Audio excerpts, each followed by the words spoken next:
left off was you were start with. So they were He was trying to promote the. Yeah. the realtors in West Seattle were trying to promote West Seattle as a place to live, and my grandfather fell in love with it over there, and built his home in 1906. Where did he come from to West Seattle? Well, he was living in downtown Seattle at first. He was in business, in the grocery business in Denver, and he had moved to Denver because of the gold rush. Then he heard about the gold rush in Seattle and in Alaska, and he packed up his 4 children and moved to Seattle in 1899, and he turned his hobby into his business. He opened up a small curio shop with the help of an Indian that helped him build it out of used material. It was near the waterfront at that time. A couple of years later, he established residency on the Coleman Ferry Dock, and that was about 1902, I think it was. And we were on the Coleman Ferry Dock for over 60 years. What attracted him to West Seattle, your grandfather? Well, that's a good question. Of course, wasn't around when he made that decision, but I guess he liked the idea of the view from over there, and he just he raved about Seattle as a place to live after living in Denver.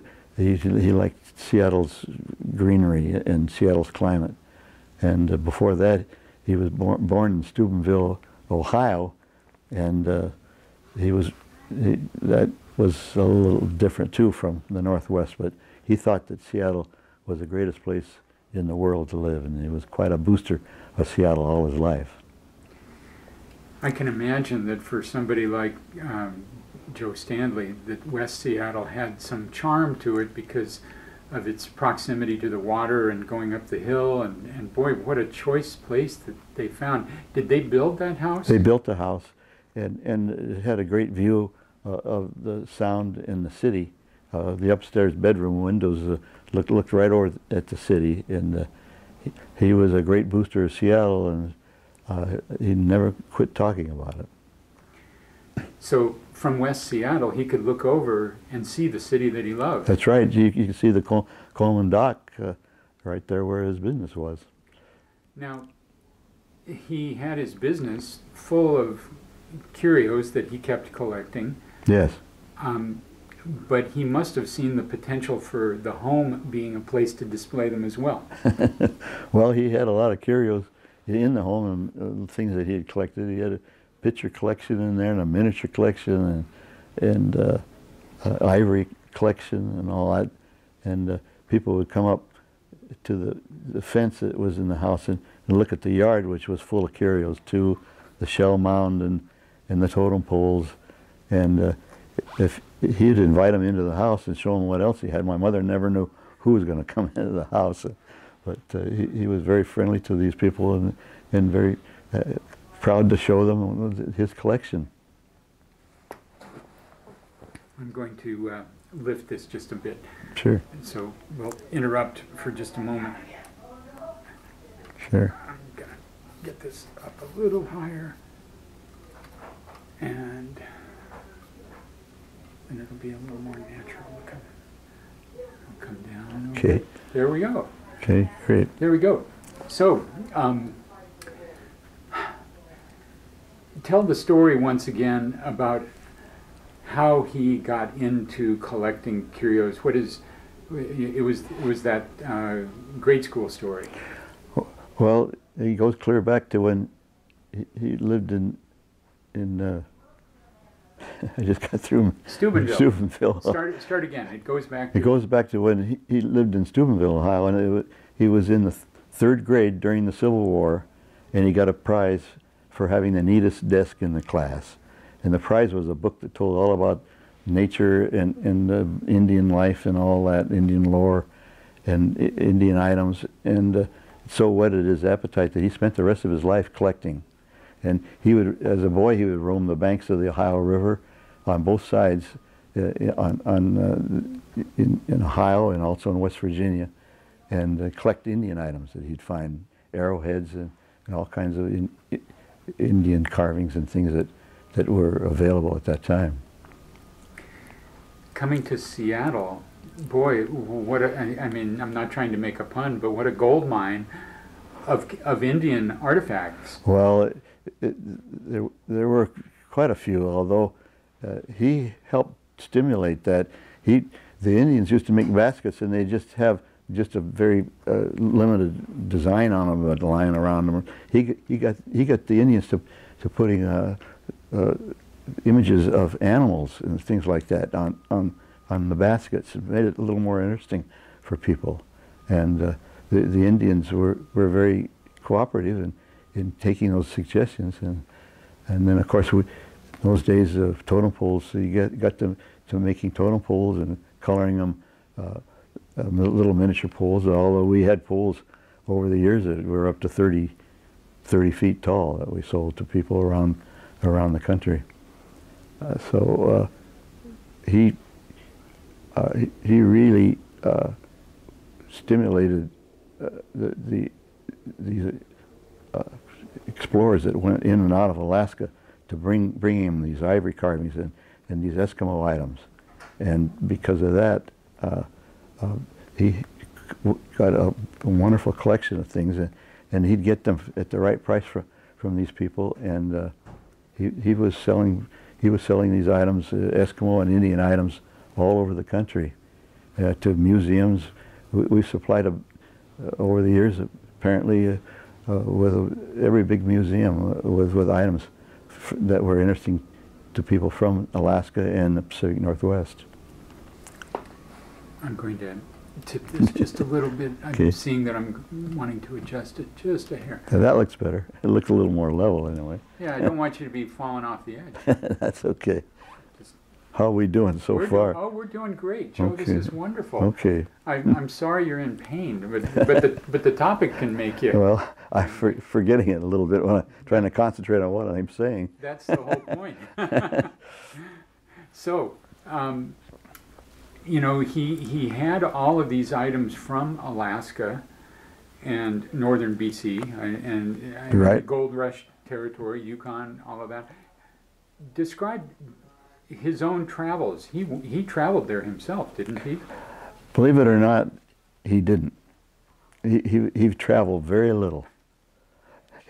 He started out back east in Steubenville, Ohio, and moved to Denver when he was 21 because he heard of the gold rush. Started his own grocery store there, and they said over the years that he had more curios in the grocery store than groceries, and anything that he thought would be interesting to people, he'd tack it up in his grocery store. But then all of a sudden he was 45 years old, had 4 children, they're all born in Denver, and heard about the Alaska gold rush, and that was the next stop. He piled his family into a caboose of the railroad and went to Seattle. And he started this little curio shop with what few curios he had collected and saved and had with him at the time. That's ironic that a guy who's collecting things from all over the place didn't do the traveling himself. Did he ever talk to you about that? Did he not want to travel? I think he probably, that's a good question.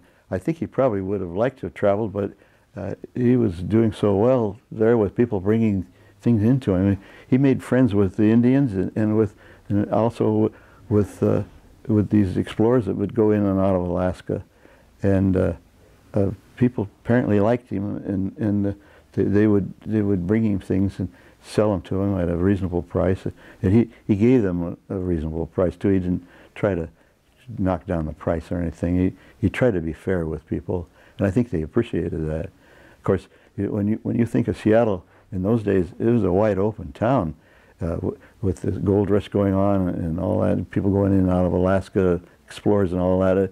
It was a wide open town, and to think that somebody like that could come out and open up a little curio store and make a success of it. It would be almost impossible, but apparently he liked him, and the Indians liked him because he treated them fairly, and so he made a success of it. Go ahead. Well, I was just going to mention the Yukon, the Alaska Yukon Pacific exhibit. You know, our first World's Fair.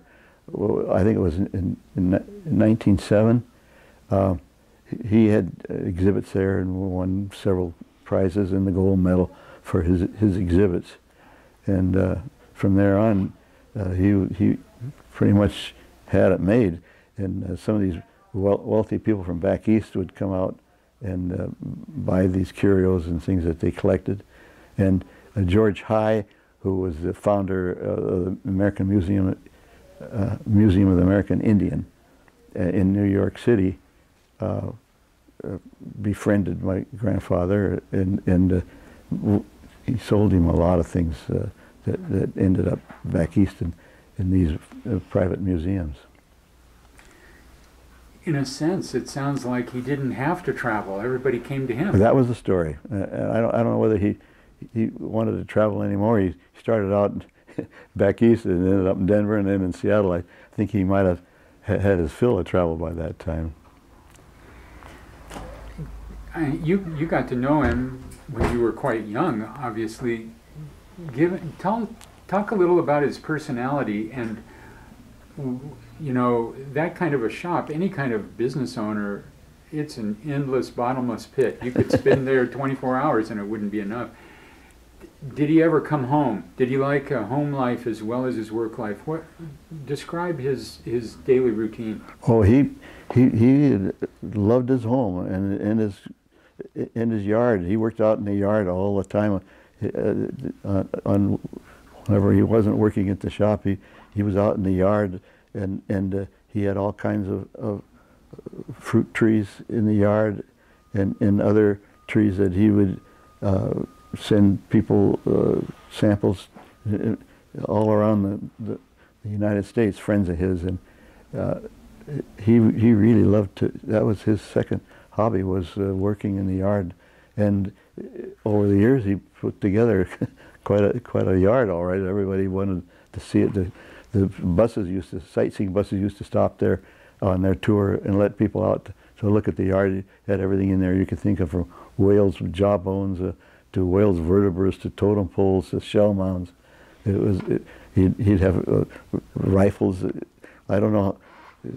Things must have been a little different in those days, because you couldn't have things like that out in your yard today. I don't know how long that would last, but they seem to there. I guess they did try to take a few things at one time, but pretty much so they left that yard alone, and it really created a lot of interest in people.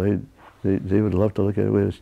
We had reflecting pools in there, and totem poles from all different sizes, mostly around 10, 12, 15 feet high.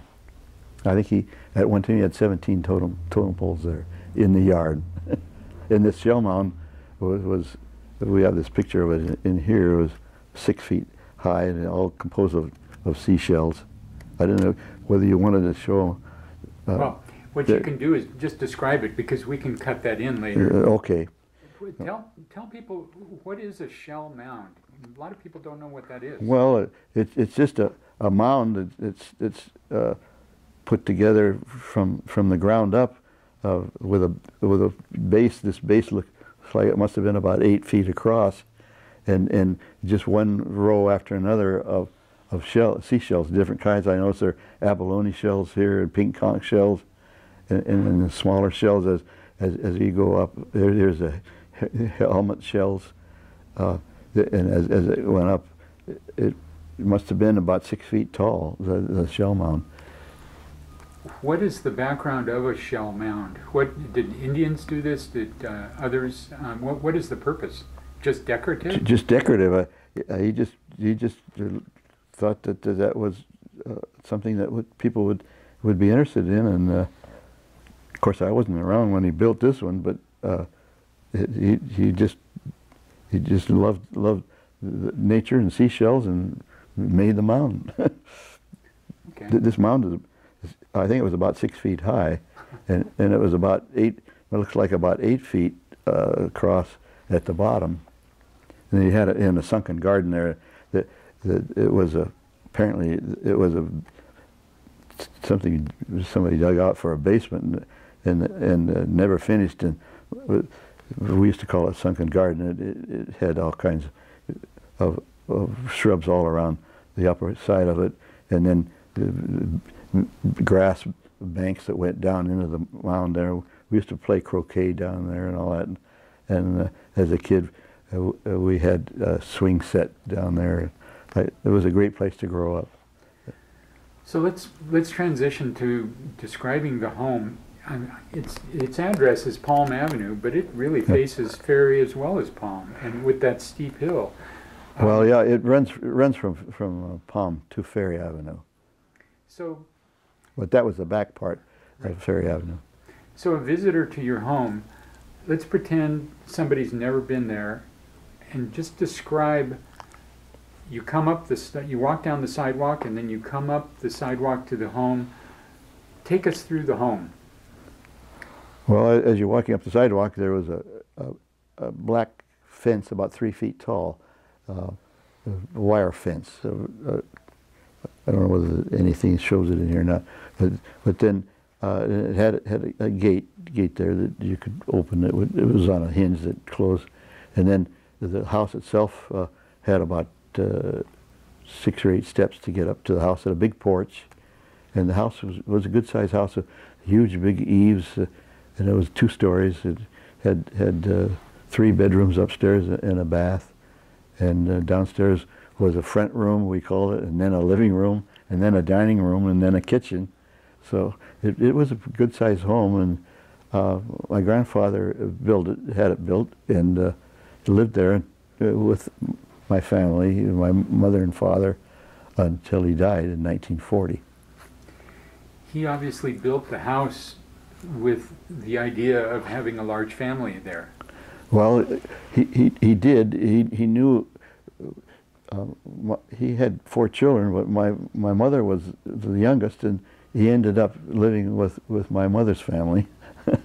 And my father was a railroad operator in Seattle, and out at what they called Meadham, which is near what do they call it, Golden Gardens, and now, and he met the family. They were out there for a picnic one day, and my grandfather talked him into coming down and looking at the shop and maybe working there, and by gosh, if he didn't come down and he started working there, and he ended up, that was his career. He quit the railroad business and went into my grandfather's curio shop. And my father was one of the stalwarts in the shop that made it successful, because he entertained people, and he liked to talk to people, and he was a good salesman. My grandfather liked to entertain people too, but he'd get carried away when he was showing somebody some interesting curio, and like it so all over again himself, and wouldn't sell it to people. so that used to upset us a little bit. It was during the Depression, and every sale was important, you know. But he would rather entertain people than sell people, I think, than my grandfather. But everybody liked him, and he had a great sense of humor, and he'd love a good joke, and he loved to entertain people. He was quite a person. I sure remember a lot of things about him. I sure miss him. He was a wonderful person. Sounds like he and your dad had a lot in common in their personalities, or describe how they were different. Well, my dad was his son-in-law, and they were a little bit different. My grandfather was more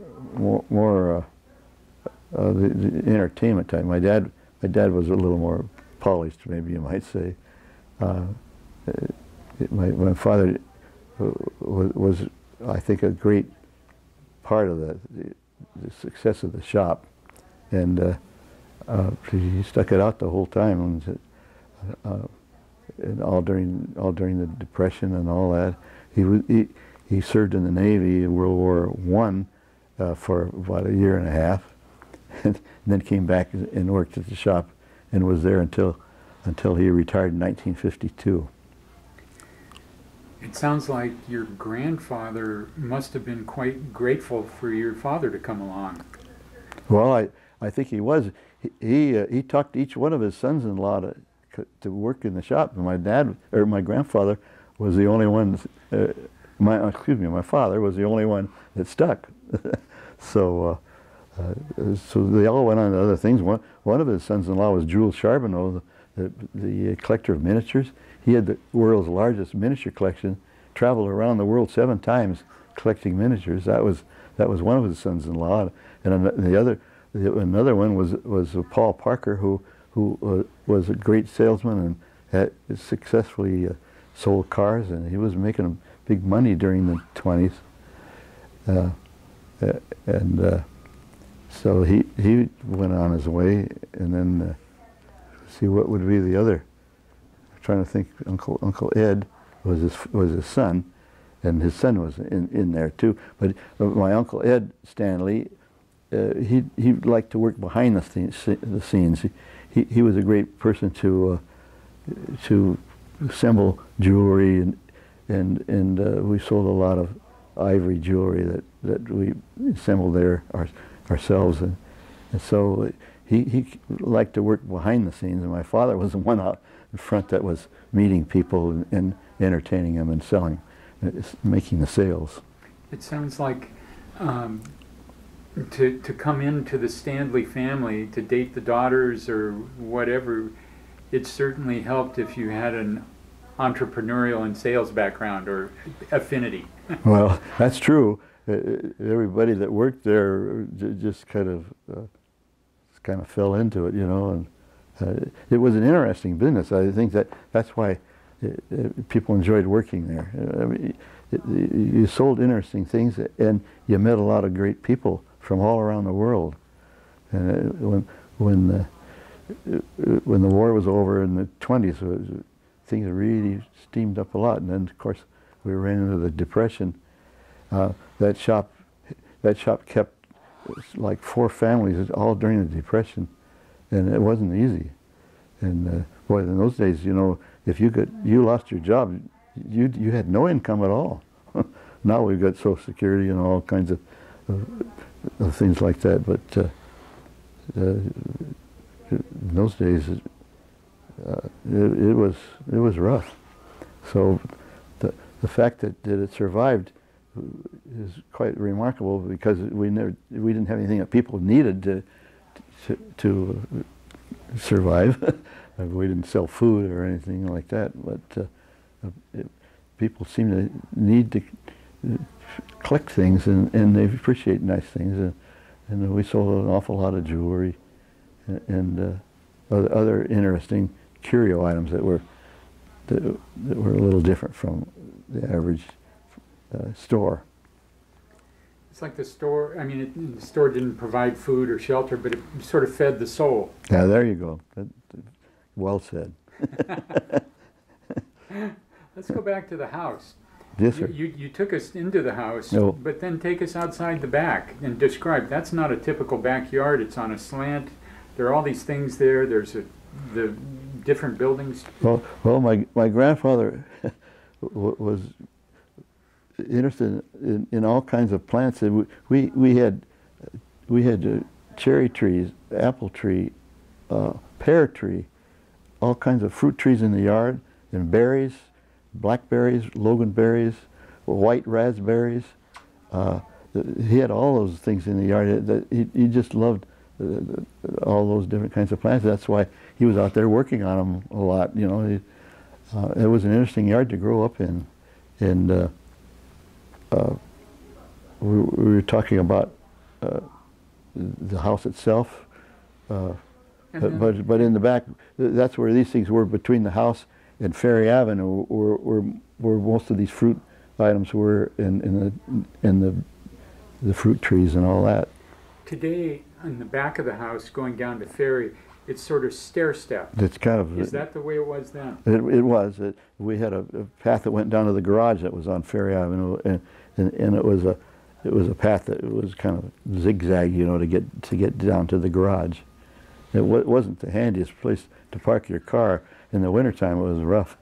And my dad had to get out and open the garage doors. You know, there was no such thing as a garage door opener in those days. And he had to get out and open both doors and prop them open so they wouldn't blow shut. And then drive in. My grandfather never drove. My dad drove him everywhere. Everywhere he went, and my dad drove him. He never had a driver's license that I know of. Do you know why he never drove? He didn't need it, I guess. Well, he certainly moved to a place and built a house where Yeah. he could just. I mean, there used to be a cable railway, but then it was just to go downhill to get to the ferry was an easy snap. Yeah, well, yeah. There was a transportation down there, a cable. I guess it must have been a cable car. In the 1890s, yes. Yeah, and then, but my grandfather never drove. He probably took the streetcar from the ferry terminal, which went up California way, and then The streetcar went all the way down to the junction, which was 2 miles, and then down the hill, and then over all these wooden trestles to get to town. It took us 45 minutes to get to town. took us an hour and a half to get to the University District. So when my freshman year, we had about 3 or 4 of us that shared a car, and we'd pay this friend of ours. But after my freshman year, I was in Naval ROTC. We went on active duty, and I lived right there on the campus. So it was pretty darn handy for me, rather than take transportation from West Seattle to the University of Warsaw. That was a long trip. So did you were you born and raised in that house? Yes, ma'am. Yes, sir. That was your. Yes, sir. I was born in the hospital, the Virginia Mason Hospital, but I was living in the house from the time I was born. I mean, my father and mother lived with my grandfather in Totem Place, which he called this home that he built in West Seattle. But yeah. Do you know how he came up with the name Totem Place? Well, he had these totem poles in the yard, and several of them beautiful poles. Gosh, we used to, they'd hollow out the poles, and we used to play hide and go seek behind the poles and hide in there in the yard.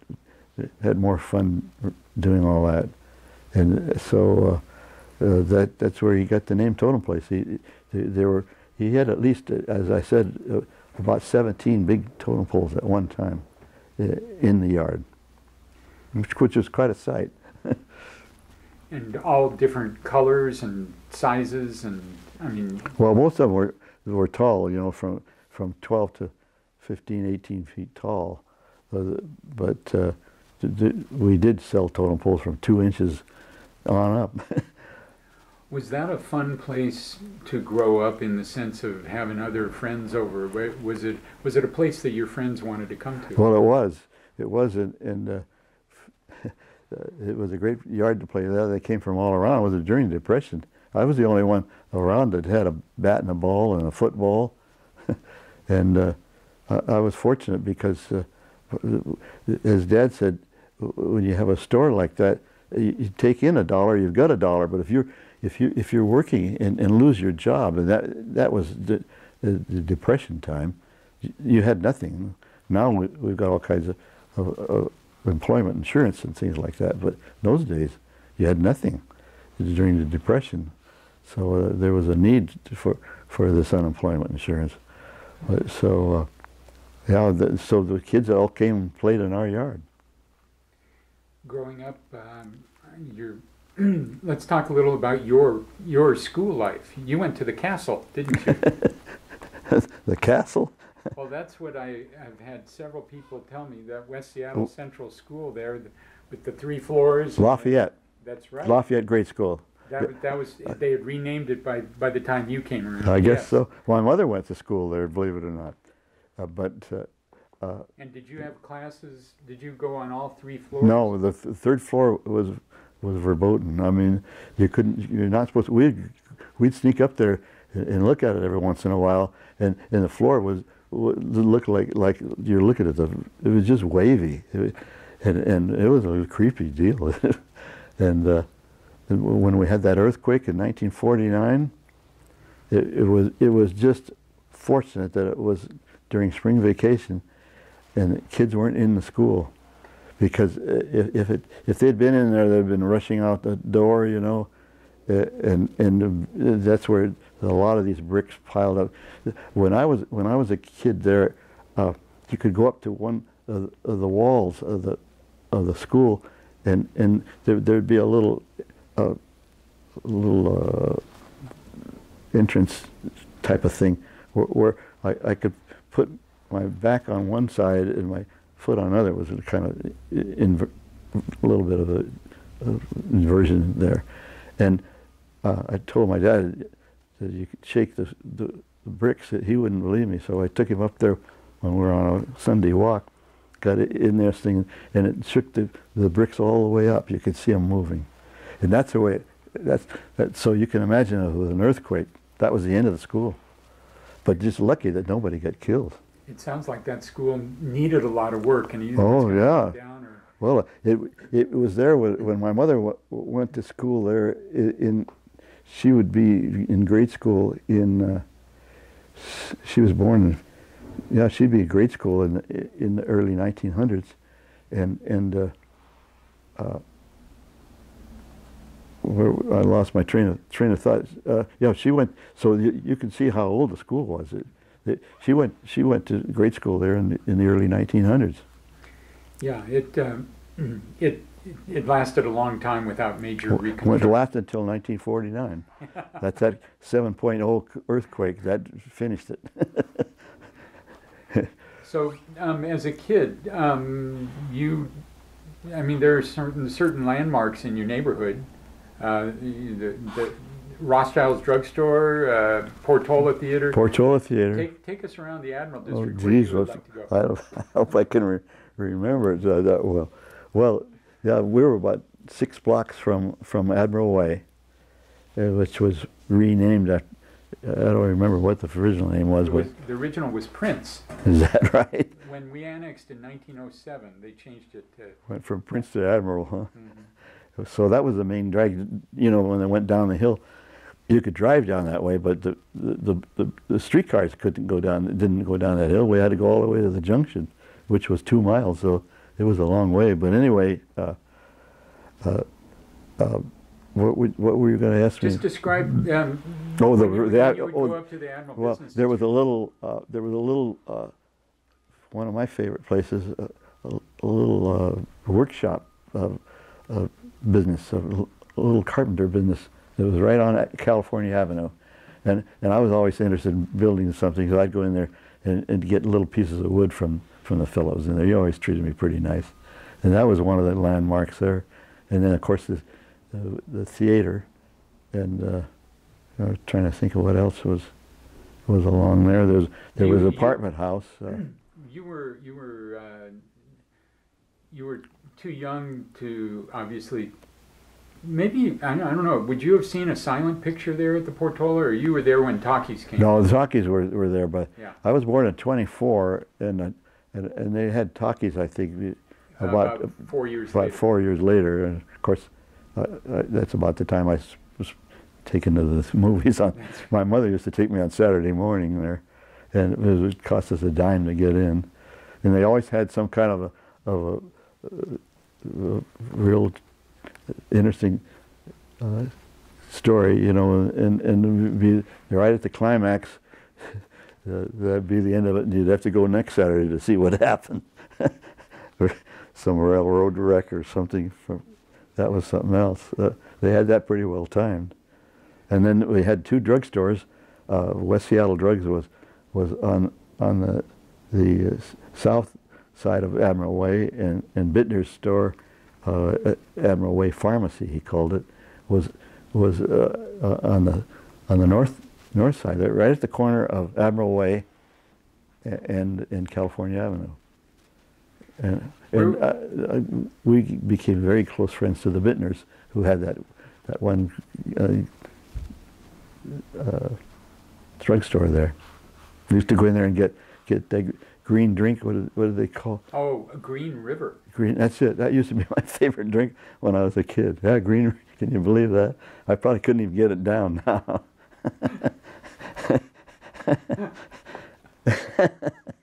Isn't that something?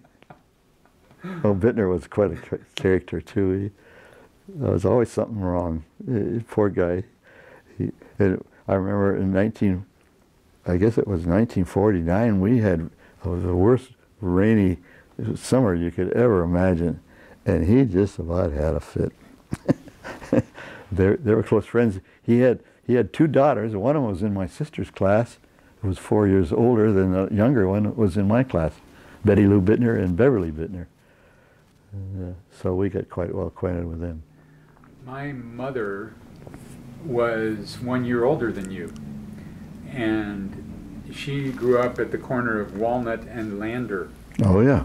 And so she was right in that neighborhood. She remembers working at a little shop, a bakery called Mrs. Wing's Bakery. Yep, I remember that. That was I used to get three big donuts. What are those donuts? Those sugar donuts? What do they call them? Raised donuts, I guess. I used to get 3 of those for a nickel on the way home from school. That's right. That's right. And then Aaron's Bakery was another one. And being over that way, she wasn't too far from the library. Yeah. Yeah, neither were you. No, that's true. Yeah. That library was a big deal. And Yeah. you remember that 8-sided chair that they had that you could sit in, that you could put 8 people around it, Yeah. all facing out? Yeah. You remember a lot of that yourself, huh? Well, I was over in West Seattle a lot when I was a kid, but I see. but Where did you grow up? I grew up on Mercer Island. No kidding. That's where my parents. I see. That was the first ring suburb of Seattle. You know, three bedroom ramblers and the baby boom, and I'll be darned. we were the first house on our block, and within a year there were 80 kids had moved in. My gosh. I mean, just like that. Isn't that something? That's mid 1950s. 1955 we moved in when I Well, was 4. Well, and then that bridge was completed in the late 50s, what, 56 No, or 8? You mean Mercer Island Bridge? Yeah, yeah. That was 1940. 40. 1940 was when the floating bridge went into Mercer Island. Oh, and the floating bridge, yeah. Yeah. Yeah. I guess I was thinking of another bridge in the late 50s. Maybe, I don't know. Yeah, you're right. Yeah, thank you for No. straightening that out. Anyway, it sounds like, I mean, the Admiral District was kind of a paradise for kids. I mean, you had the theater, you had the library, you had Hiawatha Park, you had Yeah. a great school close by. Yeah, I used to go out and watch the West Seattle high school teams play baseball there in Hiawatha Park when I was a kid. You must have seen Freddie Hutchinson pitch there. He was for Franklin, and they would come over and play at West Seattle Field. Well, I remember Freddie Hutchinson very well. He was a great person, wasn't he? Gosh, I remember that. But that was, well, I was about 16 then. My dad and I used to go to every Sunday doubleheader that they had here in Seattle. My dad was quite a baseball fan, and we'd go to the Sunday doubleheader. Down at Six Stadium. Six Stadium. Yeah. It was brand new there when Hutchinson was in the high school. Mm-hmm. I watched him win his 19th game, I think it was, on his 19th birthday. You were there. I was there. There were 16,354 people there. Yeah, they had them all on the field in front of the left field and the right field fences. You weren't out in the field though. You had a seat. No, we had a nice seats on the first. My dad always asked him for first base line, and those days it was reasonably priced, you know. But that was a great stadium that Emil Sick built there when it was new. Boy, that was a state of the art. That was 1938, and I remember Yep. that stadium quite Yep. fondly. It was 38. We came in second, and then in 39, 40, 41, we won the pennant. Jack Lelevelt was the manager. He was a tremendous fellow. He died between the second and third year, but his team went on to win the championship in 39 and 41, right before the war. So you went to Lafayette, James Madison, and West Seattle High School? Yeah, the gamut. When you look back at your school years, what did you do that you enjoyed the most? Were you a great student? Were there activities you did? Did you just... You might even have gone downtown a lot where a lot of others might not have because of your grandfather. Well, you mean after school? Or? Sure, whatever you did with your time and what you enjoyed doing. Well, in grade school, Lafayette, I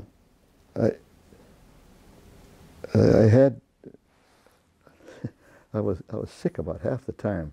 I'd be present 20 days and absent 20, and they found out that I had an appendix problem. I had my appendix out, and from then on, I don't think I missed 2 to 3 days of school all the way through high school. But anyway, I was always active in school. I played the violin in the orchestra. I was a concert master in the orchestra at James Madison and also at West Seattle, believe it or not. And then I played on the golf team in my senior year and won my letter, which I was real happy about. and I got good grades at school. I was lucky, I guess. School came pretty easy for me. My grade point in those days, it probably doesn't sound like anything now, but in those days I had a 3.35, which is pretty good. But now that doesn't sound like much. Everybody's over 4, I think. I don't know whether they really earn it or whether they're just grading better so they can keep kids in school. Yeah, I think they call that grade inflation. Yeah. There's a funny joke that a radio guy, Garrison Keillor, tells. He says, he comes from a town called Lake Wobegon, Minnesota, Yeah. where all the kids are above average. Pretty good, huh? How do you do that? Yeah, that's not easy, is it? Yeah, that's pretty good.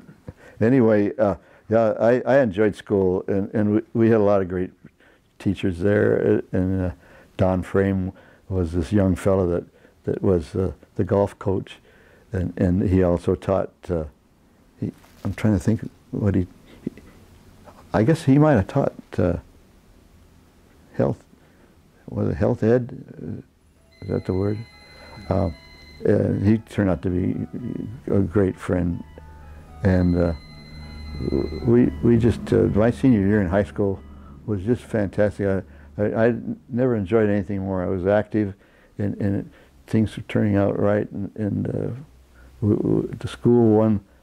We won the football championship in the fall when I was a senior, and the baseball championship in the spring, my senior year.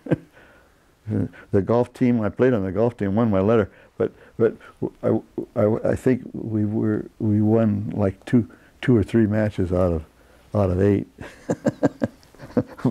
out of 8 different schools. So that was quite a nice experience. The thing I remember the most, my best friend was Bob Dalton. He was the #1 man on the golf team. He said, "I think you could get on the team, and why don't you challenge the number 8?" It was the way we did challenge the number 8 player, which was the last guy out of 1 to 8. There are 8 people on the team. Well, I challenged him, and lucky, I guess, I beat him, and I got on the team. And on my first match, I was real excited about it and everything else. We would play over at Jefferson, where we played all our matches. Half of us started on 1, and half of us started on 10. And on the 16th hole, I started on 10. On the 16th hole, the par 3, 125 yards hole, I hit a hole in 1. I mean, it was was the only hole-in-one. I've played a lot of golf after that. It was the only hole-in-one I had all my whole life. But imagine that on my first match, and the fellow that was Bob Dalton, he's the number one man on the team. He'd never had one. He about had a fit. So did everybody else. But isn't that crazy?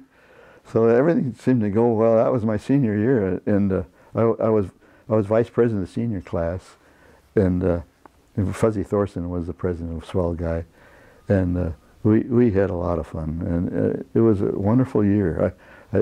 I didn't enjoy school in grade school, but I sure enjoyed it later on in my last year of. It hit me about the last year at junior high school, in on the ninth grade, and then the 3 years in high school were great. When that turned around for you, was that because of figuring out your health situation? Well, the health situation was a big part of my problems in grade school. Yeah. And I'd still pass and everything. So a lot of the teachers would say, look at here, Joe James, he's missed half the time and he's got a higher grade than you have. And it made me real popular, I'm sure. So anyway, yeah, I was like a new person after that. I don't know whether it had anything to do with my growth or not, but the doctor said that my appendix was wrapped around my small intestine. It was quite a deal. That sounds painful. Oh, they had what do they call it? The intestinal flu. I kept getting bouts of intestinal flu, and all it was mild attacks of the appendix, I guess. So this was kind of a golden era for you in high school. It was. And then I was able to get in the Naval ROTC, which was where they had 2,500 applicants and took 150 of us. So I had decent grades, which I needed. And then I had letters from a lot of the teachers and from the principal, Reed Fulton, the principal, and Lyle Kay was the vice principal. His son was in our class. Jimmy Kay, and we had some great teachers. Those are all those regular teachers were you know, they were all unmarried except for the men teachers, I guess, who were married, because Pop Rogers was married, and Dick Rogers, his son, was in our class, and he and I were good friends too. Everything turned out real well, and I was very fortunate. I really enjoyed school in high school. But you're alluding also to the fact, by talking about Navy ROTC, that you were in high school right when World War II was going on full bore. And senior year, we had a senior play. I was in the senior play my senior year, and I played the part of Dr. James. Believe it or not, I can still remember that. I don't remember much else. But the second night was Friday and Saturday nights were the two nights for the senior play. The second night was the 6th. Sunday morning was Pearl Harbor. I can remember my father coming into my bedroom and said, "We're at war." I couldn't believe it. They said they're bombing Pearl Harbor. He'd been in the Navy in World War I, and he knew a lot about the islands, you know, and the Pearl Harbor. And he'd been there in World War I, and that was beginning of the end. Then, brother, that was a real shock. God, I couldn't believe it. Now, were there manifestations of the war in West Seattle? I've had people talk about barrage balloons at Hiawatha Playfield. Do you remember that? I don't. That's possible, but I don't remember seeing them. Okay. But I was an air raid warden, and in my senior year, living there in our block, and I had to go around and check everybody's curtains that were pulled at night. No light showed from your house. We had to have sand up there in your attic to put out any fires. I mean, you'd think that they were almost across the street from us. Everybody reacted, and maybe they overreacted, but we didn't know what would happen then. If they'd have done the job right, they could have taken over Pearl Harbor. You know, they bombed it and left.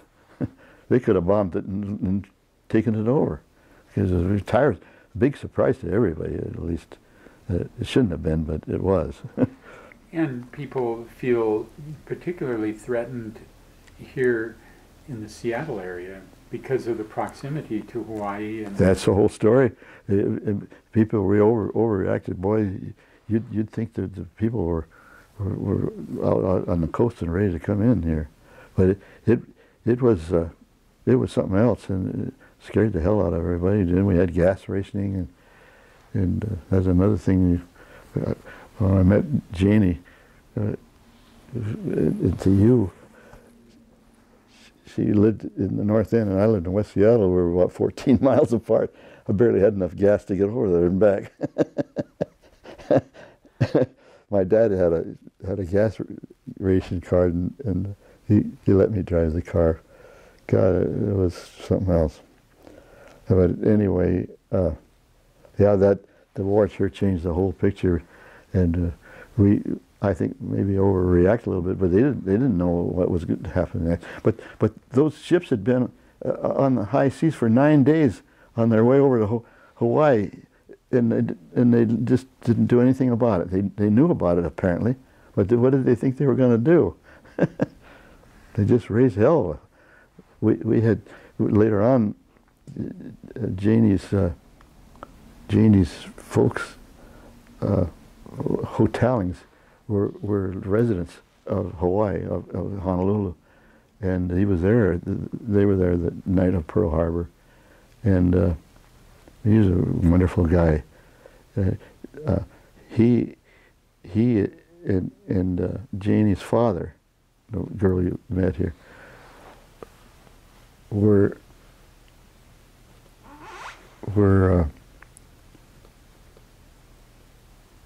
descendants of one of the original fellows that settled, Hotelings that settled over. They have a street named Hoteling over there, Houghtaling, and then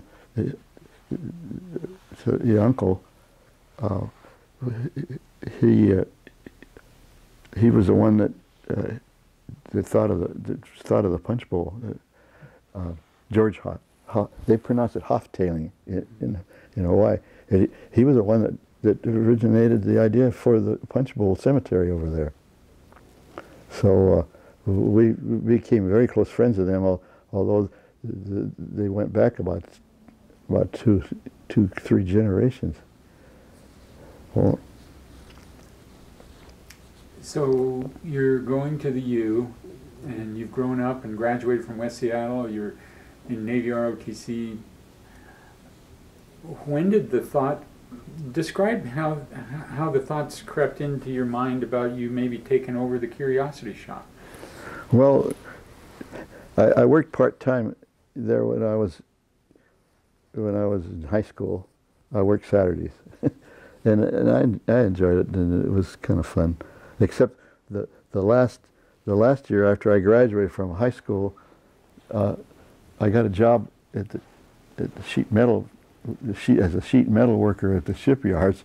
It was paying me about 5 times what I was making at the shop. so I look back on it, I feel sorry for my father and my uncle, because they were overworked during the war. God, my uncle died on VJ Day, and it took a lot out of my dad too. They were overworked. People coming in out of Seattle, and wanting souvenirs and all that.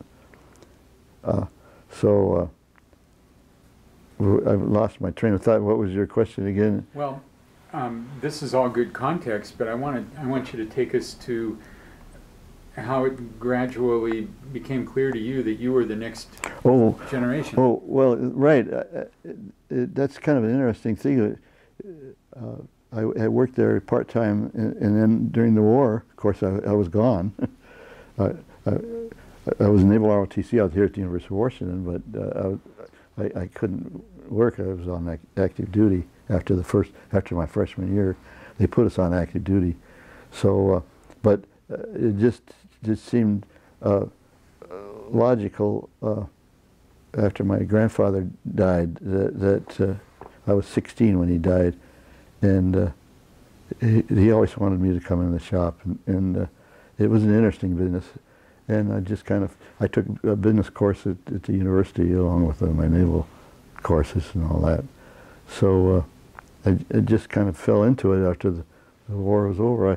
In fact, I got a earlier discharge from the Navy because of my father's health, and I got out of the Navy in February of '46. Otherwise, I probably would have had to serve for about another 6 months, and my dad's health wasn't good, and so I got out early, and then we got married. Janie and I got married in June of '46. She promised her folks that she would finish school too, so she took extra courses and graduated that June. so we both got college degrees, and we've got about 5 years between us. She went two and a half, and I went 2 1/4, something like that. Anyway, I was lucky. It was great duty. You know. That battleship duty was pretty hard to beat. Do white tablecloths, and they served us these excellent meals every meal was excellent. We had all the butter and everything that everybody, and the meat and everybody that didn't have here, you know, during the war, and it was a great duty.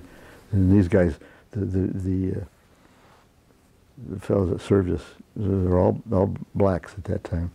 They were all awfully nice too. We didn't treat them like slaves or anything, or blacks. We treated them nicely, and they appreciated that. We got to be good friends with a lot of them. So it was a great experience. On the battleship I was on, West Virginia, we were also Combat Div 4. We had the admiral of the Division 4 on our ship with all his entourage. So we had all kinds of brass on that ship. It was a good duty. Let me take you back to high school for one thing. Sure. that you alluded to, but we really didn't talk about, Yeah. and that's the death of your grandfather. Was that a shock? Did people know that was coming?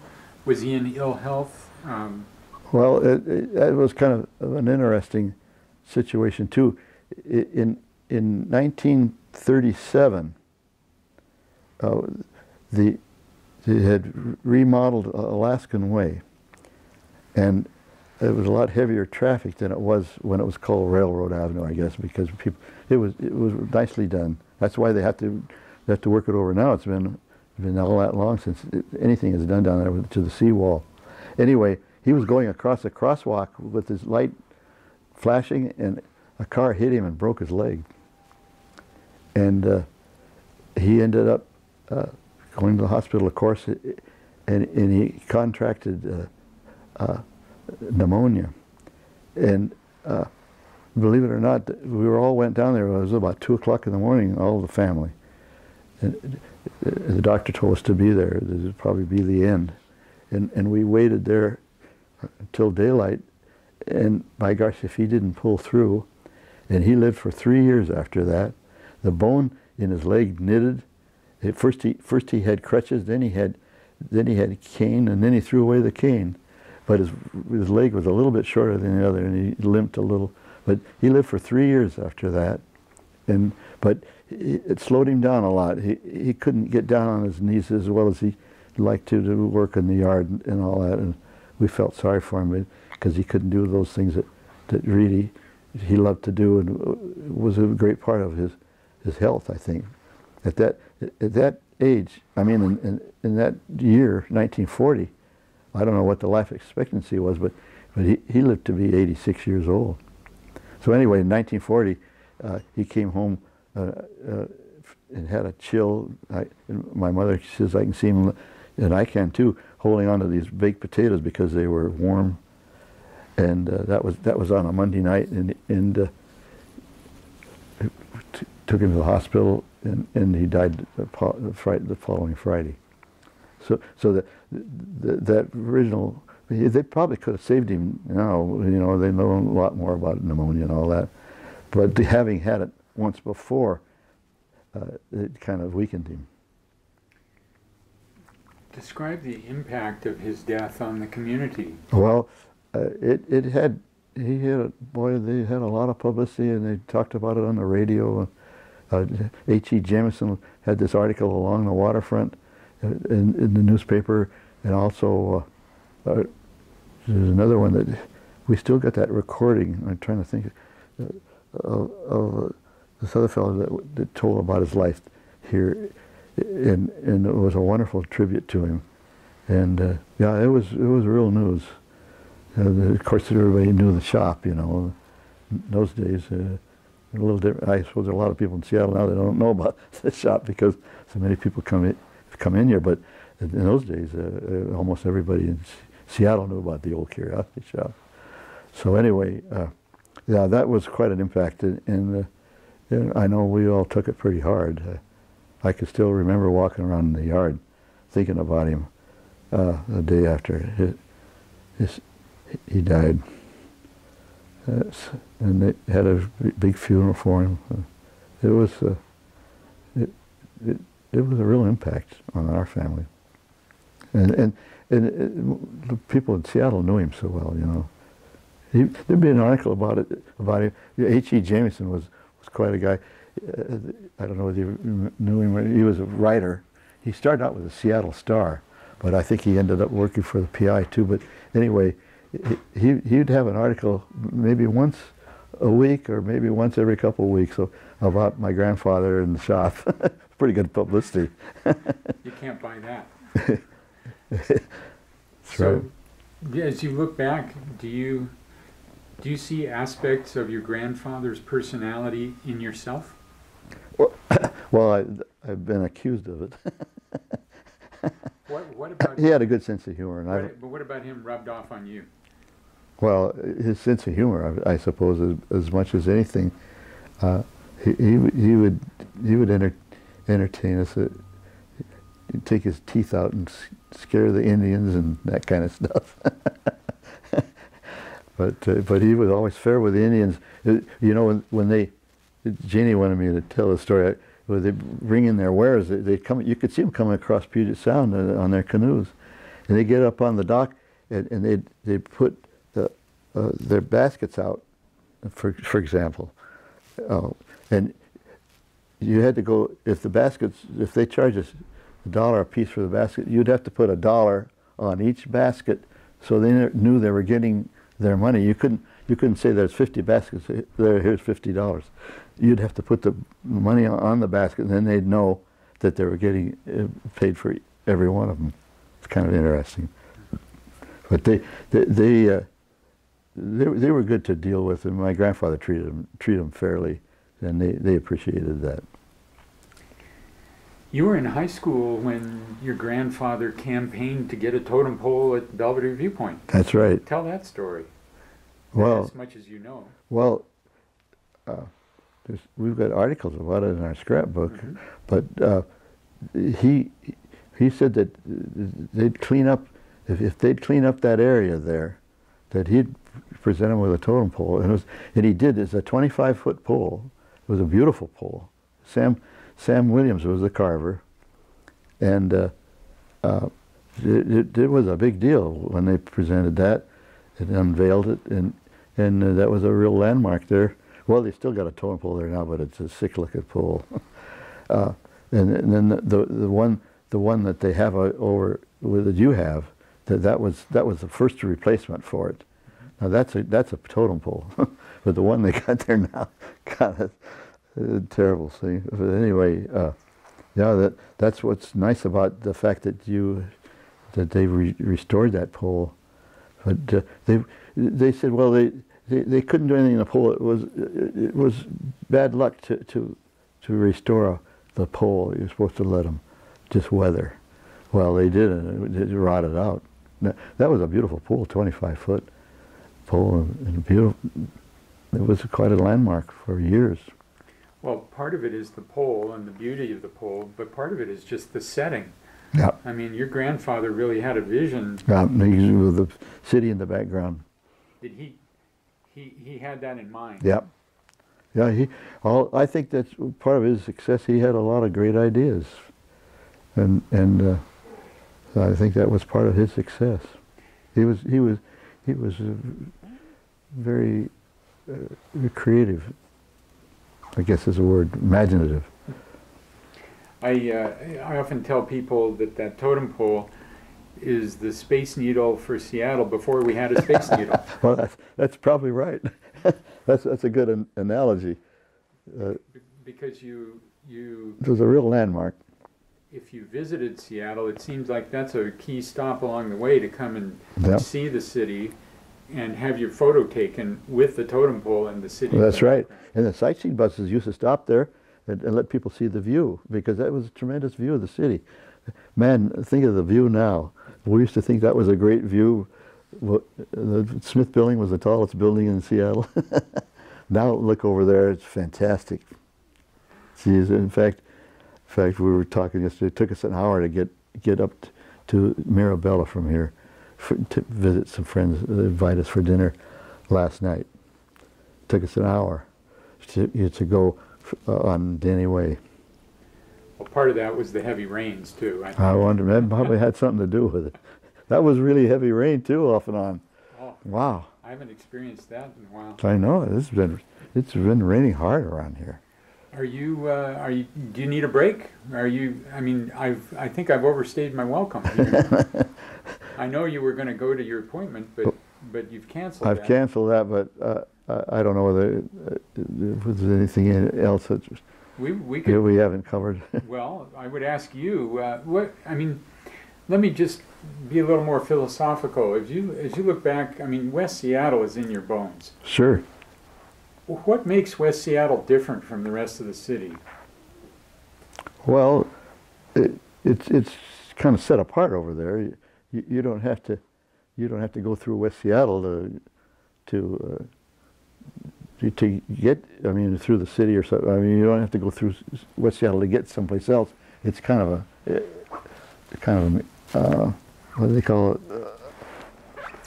God, I can't. I think what they say is that it's a destination in itself. Yes. Is what I'm trying to say. Yes. So in the same way with Magnolia, you don't come to Magnolia unless you want to visit Magnolia. but it's close in. I used to drive to work in 10 minutes to the shop. So West Seattle is separate. But what else about West Seattle that makes it distinctive or appealing or attractive in your mind? I don't know. It was always seemed to be kind of a clean area over there, clean streets, and a great residential city, I think, or part of the city. But then you got the views of the city and views, the ones on Sunset Avenue there, beautiful views of the sunsets. There's a lot of beautiful views from West Seattle. I have a fond feeling for it, but I always admired Magnolia when I grew up. Janie lived in the North End, so we kind of compromised and ended up here. We've lived over here since '47. We built that house over there in that corner, a block from us over here, the one across from the one they tore down, on the corner. Although we just built 5 rooms, they put that second floor on it. One of the owners here about 20 years ago, I guess. So I think it's been about 20 years.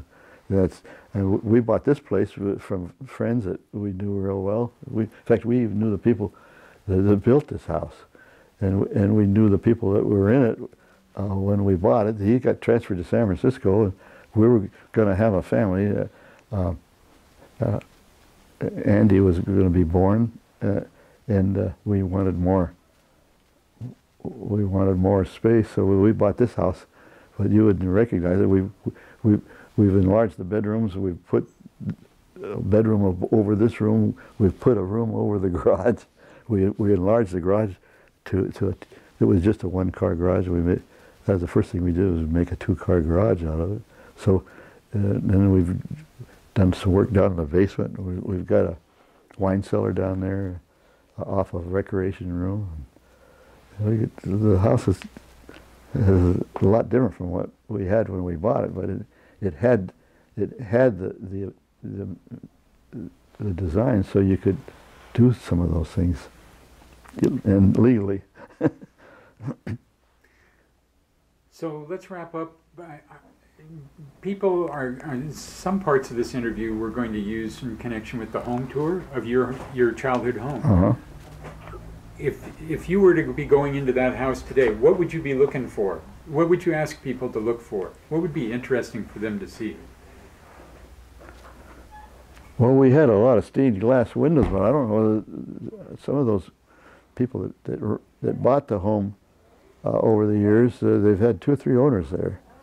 Some of them removed some of those stained glass windows that my grandfather had there that were the dining room was always a nice sized room, and we had the kitchen was off the dining room, so I don't know what they've done to it lately. I don't know whether the kitchen's still there or not, but and then the views from up the bedrooms upstairs were nice. So you could see the city and all that. You know, looked right over at the city. They've got so many trees that have grown up around. I know. That's what they've wrecked us here. Yeah. They wrecked us here, and then the next thing they did, they tore down a home over here and built that 3-story monstrosity there. You can imagine what that did to our view. There was a 1-story house there. Yeah. If I'd have been smart, I'd have bought that property. We didn't realize they'd sold it till they sold it. But I don't know whether we could have afforded it or not. But that's life. Now they're going to build 2 homes here on these 2 lots. This lot was empty, the one below it, and that home didn't take up that much. So they're going to build two $2 million homes there. So I think what that's going to do to our view. Joe, let me ask you, years down the road, many years down the road, your kids and your grandkids, they look back and they talk about you. What are they going to say? What is your legacy? What I don't know. You better talk to them. Well, I will. But let's just confine it to the shop. What did you bring to the Curiosity Shop of yourself? What were you able to do that you could point there and say, well, Joe did that? Well, when my father died in 1954, we had one little shop there on Coleman Dock, and we had bought out his partner in '49, which we never thought we were able to do. Big surprise. But we bought out his partner, and he had bought out his wife's sister, who had a fourth of the shop, so he had a half. So my dad bought him out in '49. He wanted to do something else. He came in the shop on his father-in-law's, my Uncle Ed Stanley's, on his deathbed. He promised he'd come into the shop, so he did. He quit his job. He was an engineer of some kind, and he came in the shop and he was there from 40, from, see, yeah, 45 was VJ Day. That's when his father-in-law died, my Uncle Ed Stanley, son of Daddy Stanley. So he came in 45 and then sold it to us in 49. And Dad's health wasn't good. He'd come down at noon, work half a day. And then 49, 50, 51, and 52, I pretty much ran it myself. My dad came in, he gave me advice, of course, but he was only there from noon on. And the shop did pretty well, and I was able to pay back. My dad had given us a loan on that house. I had paid back that loan on the house, and he got his money back that he had paid to Gordon for the house. So we were doing pretty darn well. And then right in the middle of it, in 1954, my dad contracted, I don't know, might have been pneumonia, but he died, and he was only 67 years old, which I was 30 years old, and so I thought I needed help to run the shop, and I talked to my brother-in-law, who's an engineer and taught out at the University of Washington. I talked to him coming in the shop. Well, it lasted about a year. And so then I had the shop all alone. So then the first thing that happened, we got word that they were going to remodel the Coleman Ferry dock. And Paul Theory, who was a very close friend of ours, said that he had designed a shop for us on Pier 50, Pier 1551. And he would design a shop for us. And I said, well, yeah, fine, what's that gonna cost? So he was fair with us. I think he did the whole thing. He designed the shop and kind of shepherded it a little bit while it was being built, make sure everything was right. And I lost my train of thought. Well, we were trying to get to what impact you had on the shop. Oh yeah. So Paul Theory we finished the shop, built the shop on Piers 50 and 51 down there. And it was designed after an Indian longhouse, which he had done, and we thought was the greatest thing. And then we got these poles from the World's Fair out, they put out in front that we thought was the poles themselves. It didn't cost us anything, but by the time we excavated them, they're buried in 6 to 8 feet of concrete. We had to dig all those up and pave it over. And by the time we did all that and moved the poles, and I guess we probably had to paint them a little bit too. It cost us a pile to do for those poles, but they were out in front, and those you've seen pictures of it. Oh, I used to climb those. Okay. Well, that was another thing. That they started to rot out, and we were afraid that one of them fell down right in front. My God, it was in a windstorm, and it fell right across the front of the shop. And honest to God, those things were heavy. I could hardly pick up a chunk of a pole. We were going to sell chunks of the pole, which we never did. But a chunk that big, I could hardly pick it up. It was heavy, water lead and everything. So we had to cut them down and make them safe. But anyway, we were there for 25 years, and that was a great deal. We had our own shop there. We had our warehouse up above. It was designed for us, and we had a lunchroom for the employees, and the first few years it was rough, but boy, it started to catch on, and we did very well there for 25 up to 25 years, and now they needed more space for the ferry terminal, So we had to leave. That's when we moved up next to Ivers. So and I didn't tell you about our first move, which was from the one shop to another spot on the ferry terminal where Sunday and DeVere, the ship chandlers had. That was a tremendous thing. We no sooner got in there than they said they were going to tear it down. We weren't there. I doubt it. See, we 59.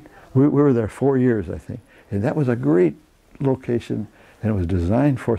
They had these ladders that on rollers they had paint shelves there, and we had curios on those shelves, and we could roll these. They had two of these ladders, one on each end of this thing, and it was a tremendous deal. We were there 4 years and had to leave. So then, by the time we move up next to Ivers, where we are now, or where we were, that was the third move. Now we've made the fourth move.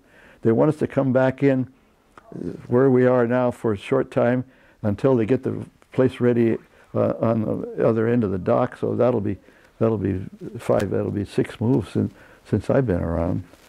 And I feel sorry for Andy, our son. None of them are as bad as the one we're going through now. So we're out of business now. They're trying to do a little business through the internet. Maybe that'll be helpful, but not like being open. So you say 6 moves? Oh, in my memory. But your grandfather never had to move. Yeah, he did. He did. Yeah, he moved 2 or 3 times on the ferry terminal. Okay. They redid the dock. He was on one side of the entrance before, and then he was on another. Yeah, he moved. I'd say he had to move 3 or 4 times. And then you've had to move, what, 6 times, you said? Well, it will be by the time we get into our final location now. So, Personally, while I was involved, we moved 3 times. Once to the other end of the terminal, once to Pier 51, and then back up to Pier where we are now. So really your impact was not only keeping the family legacy alive, but also really growing the business. Yeah, it was a tremendous job, and I did it all alone until Andy finished school and came into the business in about 1977. So from 52 to 77 was my baby. And look back on it, it was quite a journey. I was lucky the shop had a reputation, and it had the name, so it wasn't as if you're starting from scratch. But boy, it worked out pretty well, and I guess I had a knack for buying. That's the secret of that business, buying the right goods and merchandising it. That's the secret, brother. And I've watched a lot of people. Janie's Aunt Ida lived in Yakima, and she had a store called Aunt Ida's Most Everything. And brother, it was when I walked in there, it made our shop look vacant almost. I couldn't believe it, and it was a tremendous thing. But my gosh, she didn't know when to say no. That's the first thing my dad told me. He says, you got to learn to say no. Because a business like ours, we can handle almost a little bit of everything, and we have. I've had the thing in and out of a couple of things that we should never have gotten into. But oh God! And while my dad was alive, we opened up a little store down here on the wharf, Fisherman's Wharf. You know where that is. We opened up a little store there. They were gonna make that the #1 attraction in the city of Seattle, that area, with all the boats, there. The problem is during the summer when you got the tourists, those boats are out fishing. That lasted a year, and they offered us free rent if I'd stay there. And I said, God, we still have to pay people to run it. So that was a kind of a costly experience. We had a beautiful big neon sign right down here at the south end of the Ballard Bridge, advertising it. Those are the days. Also, you got to do what your grandfather did which was go through a World's Fair. Yeah, yeah. That was lucky. We were in that first place at the end of the pier, where Sunday and DeVere was, the one I liked so well. We were there for the World's Fair, and that was fantastic. The night before the fair opened, this guy came in and bought 4 of these big, huge ship models from us, and a few other things that put us behind the 8 ball. We had to pack those things up and crate them, and ship them. And he bought a lot of other stuff. And the next day, when the fair opened, and our business tripled during the fair. Exactly triple our normal business while the fair was open. So the year after the fair was a little bit of a letdown, but we had that great location, and it made me sick to leave it because it just had the nice feel for it. Our architect, I mentioned his name before. Paul Thiry? Paul, thanks. My memory isn't what it is. I've been taking some medicine to wrecking me. Anyway, Paul Thiry designed that building, and it was a great building, but it was modern, you know, and the windows needed. It wasn't exactly perfectly suited for the shop, but it worked out. It worked out fine. But the first one we had there on the ferry terminal for the World's Fair, we were lucky we were there for the World's Fair. Anyway, that's now hopefully when we get back in there, we're going to be a little further back on the pier, but we're going to have an entrance there that's going to be noticeable, and hopefully it'll work out. But we're going to have to do more business than we've done in the past, and I think we will once they get the whole thing done. But Lord knows it'll be a few years more before that thing is all finished. Well, maybe the growth in Seattle and the growth in the tourism will it'll take care of it, compensate for that. Yeah. Anything else you want to talk about? I think I've worn you out, maybe. No, but I appreciate your interest in everything. It's nice of you. Oh, it's fun. Dave. It's fun, and I appreciate you taking the time. Why don't we call it a day, and we can do this again sometime. But well, we'll be back in May, if not sooner. That's our plan anyway. In so May. Yeah. So what we ought to do is plan the home tour for when you get back, so that you can be a part of it. The home tour? At your old childhood home. At Oh. Totem Place. Oh, I thought you already had done that. No, we are going to. I thought you were going to have it in the spring. Yes. Well, May is the spring, isn't it? Late It's spring. late spring. Late spring. But we might need to. I mean, it might be best to wait for you to come back so that you can be a special guest. Well, if I'm still around. Oh, I know you'll be around.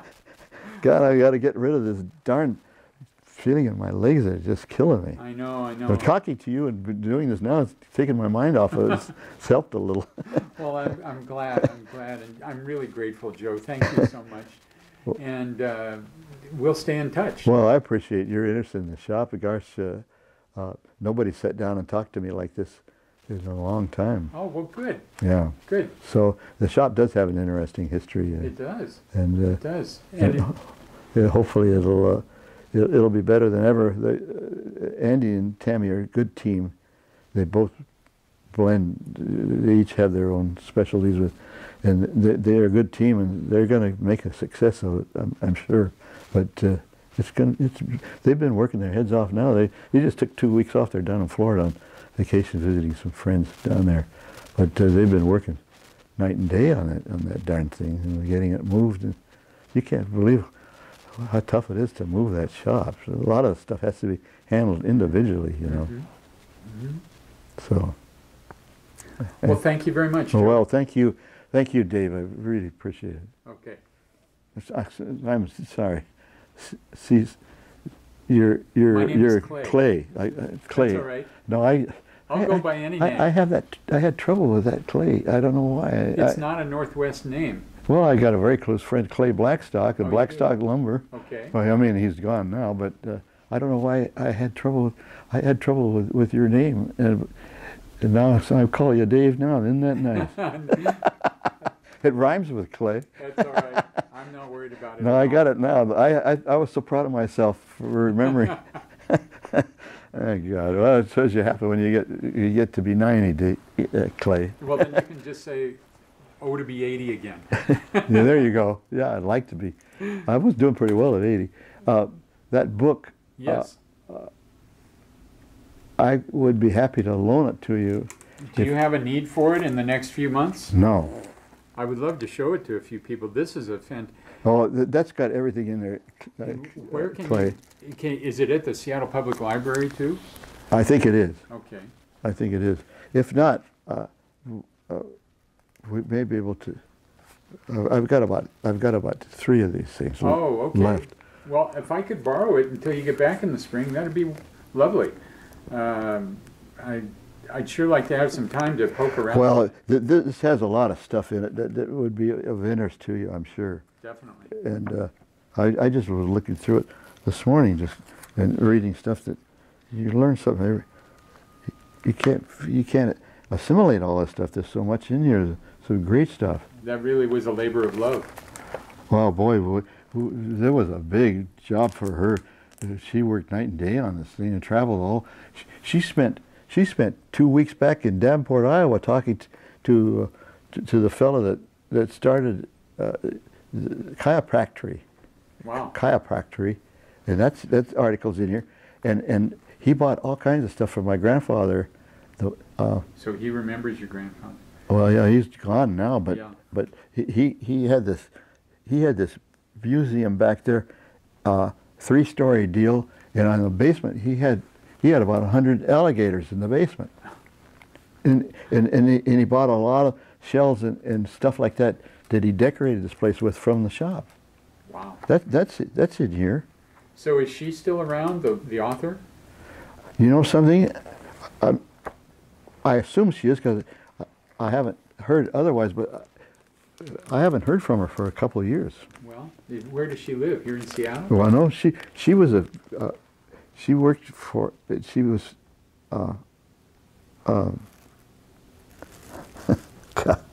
That's all right. she's, the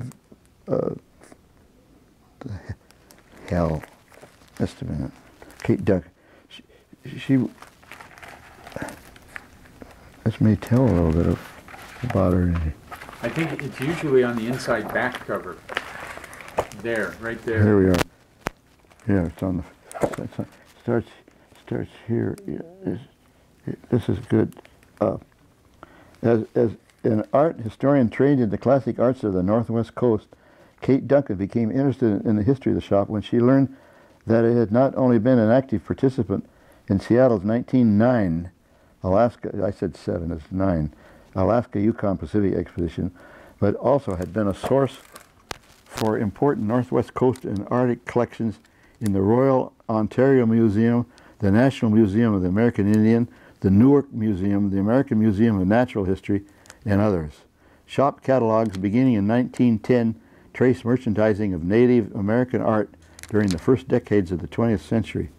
Granted full access by the present owners, grandson and granddaddy, and great-grandson of Daddy Stanley, to the remarkable complete archives maintained from the time the shop opened, she has provided a many-faceted study of one curio shop and its influence on Native American art of the Pacific Northwest and Alaska, and a fascinating chapter in the history of Seattle. There she is, professor of art at Arizona State University. Now, whether she's still there or whether she's retired, her health wasn't really that great. Mm-hmm. But I haven't heard anything to the contrary. But I haven't heard from her either. Okay. But she's a great friend. I'll try to get in touch with her. She's the author of Northern Athabascan Art, a Beadwork Tradition, and co-author of a special gift, the Cutchin Beadwork Tradition, and out of the north, the Sephardic collection of the Hafenreffer Museum of Anthropology. She was quite an impressive gal. I would be glad to I've got, let me go upstairs. I got a book up there that I'll be glad to loan it to you. Okay. How would that be? Great. Well, thank you, Joe. This This is your copy. Yeah. I've got one upstairs. I got to.